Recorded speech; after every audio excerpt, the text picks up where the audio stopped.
भगवान की।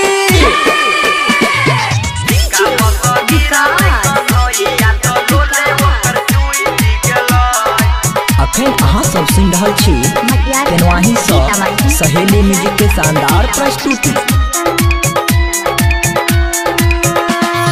चोरी करे खातिर कन्हैया अन्हरिये में उठ गेलै।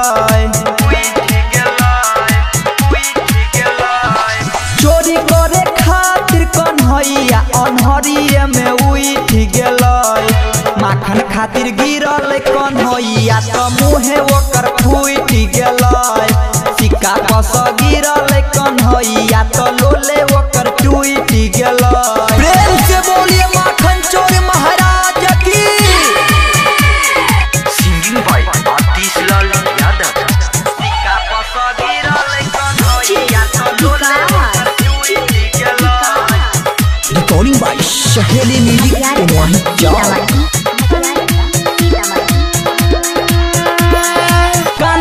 यशोदा मैया बात नहीं मानै छै।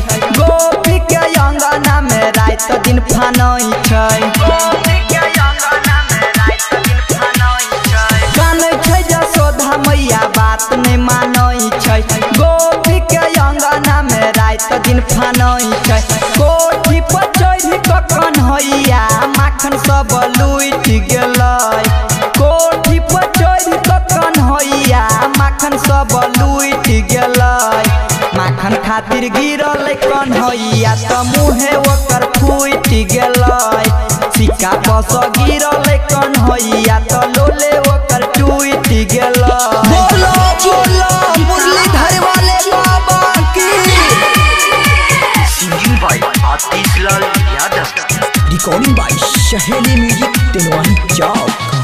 राजीव सरवन के खूबे तरफ पेलकै।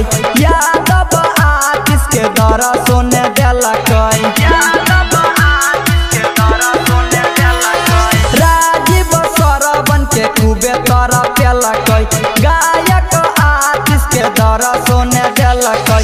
बीटू मलंगिया दीपक के किस्मत रूठ गेलै। बीटू मलंगिया दीपक के किस्मत रूठ गेलै। माखन खातिर गिरल कन्हैया त मुहे ओकर फूट गेलै। सिक्का कस गिरल कन्हैया त लोले ओकर टूट गेलै।